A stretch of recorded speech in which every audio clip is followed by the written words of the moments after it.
Hello बच्चों, let's read this question. The ordered pair a comma b for which the system of linear equations 3x minus 2y plus z is equal to b, 5x minus 8y plus 9z is equal to 3, 2x plus y plus az is equal to minus 1 has no solution is. तो यहाँ पे देखो, अगर हमें क्या बताया हुआ है कि इस सिस्टम ऑफ लीनियर इक्वेशन के लिए नो सॉल्यूशन है, तो हमें ordered pair a comma b बताना है. तो स्टार्ट कर लेते हैं हम हमारे की कॉन्सेप्ट से. की कॉन्सेप्ट देखो क्या हो जाएगा. फॉर नो सॉल्यूशन हम जानते हैं नो सॉल्यूशन के केस में डेल का वैल्यू तो जीरो होता है and at least one of del 1 comma del 2 comma del 3 must be non zero. यानी इनमें से एटलीस्ट ए क्या होना चाहिए, नॉन जीरो होना चाहिए. तो ये केस होता है नो सॉल्यूशन का. और डेल हम कैसे बनाते हैं, एक्स वाई जेड के जो कोफिशिएंट्स हैं उनको हम ले लेते हैं और एक 3/3 का एक डिटर्मिनेंट बना देते हैं, वो हमारा डेल का वैल्यू आ जाएगा.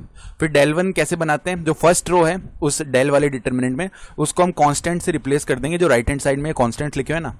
फिर इसी तरह डेल 2 के लिए सेकंड कॉलम को रिप्लेस कर देंगे और डेल 3 के लिए थर्ड कॉलम को. सही है. तो अब देखो, सबसे पहले अगर नो सॉल्यूशन की बात करी गई तो डेल का वैल्यू तो ऑब्वियसली ये बात है कि जीरो होना चाहिए. तो डेल अगर जीरो कर दें हम, तो डेल देखो निकाल लेते हैं. डिटर्मिनेंट 3 - 2 1, फिर 5 -8 9, फिर 2 1 a, ये जीरो होना चाहिए. तो अब इस डिटर्मिनेंट का वैल्यू फाइंड आउट कर लेते हैं. कैसे करेंगे, देखो इसको फर्स्ट रो के अबाउट एक्सपेंड कर रहे हैं तो 3 आ जाएगा. देन देखो 3 वाली रो और कॉलम हटा दो और जो बचे हुए टर्म्स हैं उनको क्रॉस मल्टीप्लाई करके ऐड कर दो. तो a मल्टीप्लाई हुआ -8 से, तो माइनस का 8a माइनस, फिर यहाँ पे ऐड नहीं होगा, सॉरी सब्ट्रैक्ट होगा. ठीक है, सब्ट्रैक्ट कर रहे हैं तो -1 × 9 यानी कि 9, ये आ गया. फिर फॉर्मूला के हिसाब से माइनस आएगा, आगे माइनस का 2 है तो माइनस ऑफ -2 2 आ जाएगा. ठीक है. फिर यहाँ पे देखो वापस इसकी रो और कॉलम हटा दी -2 की. 5 मल्टीप्लाई हुआ a से तो 5a, माइनस में 2 मल्टीप्लाई हुआ 9 से तो 18. फिर फॉर्मूला से आगे +1 आ जाएगा. ठीक है. और 1 मल्टीप्लाई हुआ 5 से तो 5 आ जाएगा. माइनस में देखो 2 मल्टीप्लाई हुआ -8 से माइनस का 16, तो माइनस ऑफ -16 यानी +16, ये जीरो के इक्वल आ गया.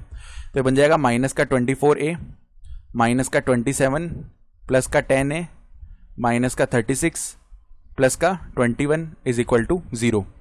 तो अब देखो -24a प्लस 10a यानी माइनस का 14a.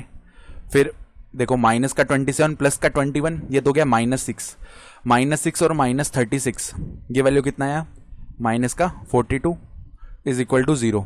तो 14a का वैल्यू आ जाएगा माइनस का 42, यानी a का वैल्यू आ जाएगा माइनस का 42 अपॉन में 14. इसका मतलब है a का वैल्यू आ जाएगा माइनस का 3. तो a का वैल्यू तो कंफर्म सी बात है कि -3 आ रहा होगा.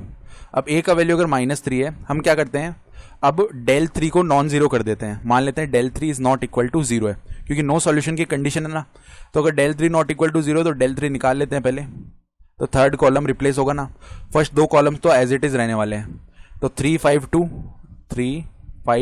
2, फिर -2 -8 1, ये आ गया.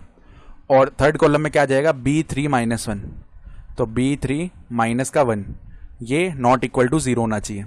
ठीक है. अब इसको एक्सपेंड कर लेते हैं. फर्स्ट रो के अबाउट ही तो 3 आ जाएगा. और यहाँ पे देखो -8 मल्टीप्लाई में -1 यानी 8 और माइनस में 3 आ जाएगा. 8 - 3 आ गया. माइनस फॉर्मूला से माइनस ऑफ -2 यानी प्लस का 2 हो जाएगा.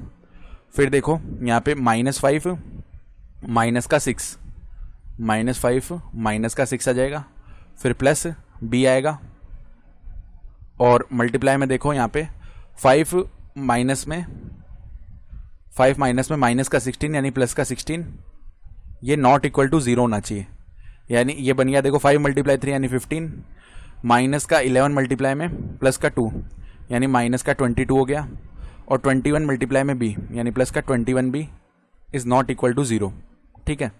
इसका मतलब क्या है कि 21b, और यहाँ से देखो ये कितना हो गया, 15 - 22 माइनस का 7 होगा ना. -7 उस तरफ गया तो प्लस का 7. ठीक है. यानी b का जो वैल्यू है वो नॉट इक्वल टू होना चाहिए 7/21, यानी b का जो वैल्यू है नॉट इक्वल टू होना चाहिए 1/3. यानी b के लिए अगर इंटरवल लिखें तो -∞ से इनफाइनाइट इसकी वैल्यू हो सकती है. उसमें से एक वैल्यू हटा दो 1/3 वाली, तो ये बी के लिए इंटरवल है, यानी बी का वैल्यू 1/3 नहीं होना चाहिए। तो अब ऑप्शंस में देखें हम, तो ऑप्शन ए और बी में तो बी का वैल्यू 1/3 आ रहा है, यानी ये तो करेक्ट नहीं हो सकते, ठीक है। ऑप्शन सी और डी दोनों में बी का वैल्यू माइनस का 1/3 आ सकता है, तो बी का वैल्यू माइनस का 1/3 तो अलाउड है, माइनस इन्फाइनेट से इन्फाइनेट में आ जाएगा ना, माइनस का 1/3, तो ये तो अलाउड है। अब बस ए का वैल्यू मैच कर लेते हैं, ए ऑलरेडी हमें पता है माइनस का 3 है, तो देखो ओनली ऑप्शन सी में -3 को -1/3 दोनों वैल्यूज एकदम सही बैठ रही हैं, यानी ऑप्शन सी सही हो जाएगा। डी सही क्यों नहीं है? क्योंकि डी में हमारा ए का वैल्यू मैच नहीं कर रहा है। बी सही क्यों नहीं है? क्योंकि बी में देखो ए का वैल्यू तो मैच कर गया, लेकिन जो बी का वैल्यू आ रहा है ना वो हमारे पास 1/3 नहीं हो सकता, ये हमने यहाँ पे प्रूफ कर दिया था। फिर ए क्यों सही नहीं है? क्योंकि ए में तो देखो जो ए का वैल्यू है वही 3 आ रहा है, जबकि ए का वैल्यू -3 है, तो ओनली ऑप्शन सी सेटिस्फाई हो रहा है। I hope you understood this explanation. Best of luck.